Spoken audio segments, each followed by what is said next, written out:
Hello.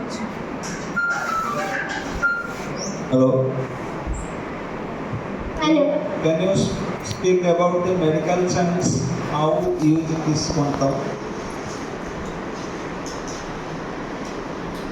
गल्ला शुरू में मेडिकल साइंस रे क्वांटम को केमिति हमें व्यवहार करूचे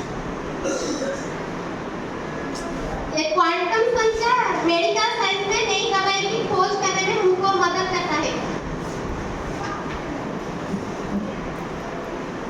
डायग्नोसिस रे मेडिसिन तैयारी करियो डायग्नोसिस रे मेडिसिन कौन ना टेक्निक सिखाए सिखाए हरियाणा पूछो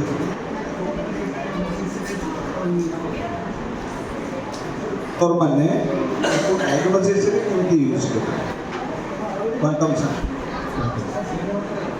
तुमके एमआरआई बाहर करागला डॉक्टर देखिले एटी ट्रैक अच्छी बोली बाहर कले तापर ट्रीटमेंट कले क्वांटम को मेडिकल साइंस रे यूज करे डायग्नोसिस करिया क्वांटम मेडिकल कैसे यूज करें?